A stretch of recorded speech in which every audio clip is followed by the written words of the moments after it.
Assalamualaikum warahmatullahi wabarakatuh. Nama saya Nur Alamsyah dari SDN Kecil Bulurembu, calon guru penggerak Angkatan 5. Saya akan memaparkan kesimpulan dan refleksi pemikiran Ki Hajar Dewantara. Tujuan pendidikan menurut Ki Hajar Dewantara, pendidikan bertujuan untuk menuntut segala kodrat yang ada pada anak-anak agar mereka dapat mencapai keselamatan yang setinggi-tingginya. Trilogi pendidikan Ki Hajar Dewantara ada 3. Yang pertama adalah Ingkarso Sung Tolodo, yang artinya di depan sebagai penuntun, Ing Madya Mangunkarso, di tengah sebagai pemberi semangat, Tutwuri Handayani di belakang memberi dorongan. 5 pokok pemikiran dari Ki Hajar Dewantara adalah: yang pertama, menuntun; yang kedua, bermain; yang ketiga, berbudi pekerti; yang keempat, berhamba pada anak; dan yang kelima, kodrat alam dan kodrat zaman. Yang pertama adalah menuntun. Menuntun laku dan pertumbuhan kodrat anak menurut Ki Hajar Dewantara mengibaratkan peran pendidik seperti seorang petani. Anak-anak seperti biji tumbuhan yang ditanam oleh petani. Anak itu bagaikan bulir jagung yang ditanam. Bila jagung ditempatkan di tempat yang subur dan mendapatkan sinar matahari dan perairan yang baik, maka dapat tumbuh dengan baik karena perhatian dan perawatan dari seorang petani. Kemudian yang kedua adalah bermain. Lihatlah pada saat anak bermain, maka akan muncul suatu kegembiraan. Memasukkan unsur bermain dalam pembelajaran agar peserta didik tidak mudah bosan, apalagi menggunakan permainan tradisional. Kita juga mendidik dan melestarikan kebudayaan kita yang ada di daerah masing-masing. Yang ketiga adalah berbudi pekerti, merupakan watak dan karakter, yaitu perpaduan antara pikiran, perasaan, dan kehendak atau kemauan sehingga menimbulkan tenaga untuk berperilaku. Kemudian yang keempat adalah berhamba pada anak.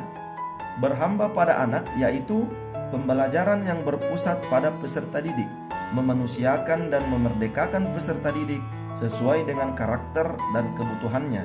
Jadi, sebagai guru harus mampu menyesuaikan dengan karakter peserta didik.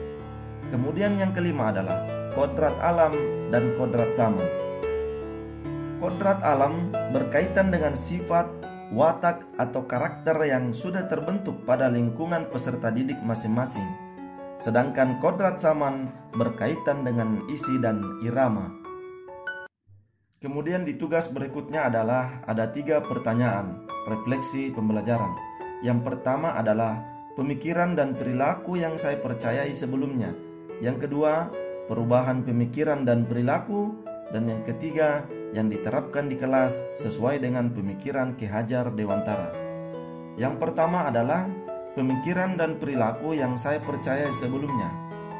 Sebelum saya mempelajari filosofi pemikiran Ki Hajar Dewantara, saya menganggap bahwa peserta didik adalah kertas kosong yang harus diisi dengan tulisan.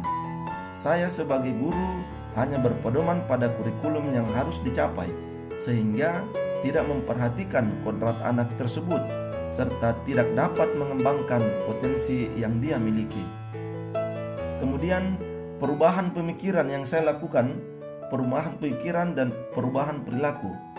Pemikiran dan perilaku yang harus saya rubah adalah bahwa peserta didik ini adalah sebuah subjek atau kertas yang sudah berisikan tulisan, sehingga peran guru sebagai penebal tulisan tersebut dalam artian guru sebagai penuntun dan harus mengetahui watak dan karakter anak, berbudi pekerti, memberikan kebebasan dalam meningkatkan kompetensinya, serta pembelajaran yang berhamba pada anak, yaitu pendidikan yang berpusat pada peserta didik, memberikan apa yang dia butuhkan, bukan apa yang dia inginkan. Kemudian yang ketiga adalah yang diterapkan di kelas sesuai dengan pemikiran Ki Hajar Dewantara. Setelah mempelajari pemikiran Ki Hajar Dewantara, saya akan mempraktekkan pembelajaran yang berpusat kepada peserta didik dengan menerapkan metode dan model-model pembelajaran yang kooperatif sehingga peserta didik mampu untuk mengembangkan pengetahuannya.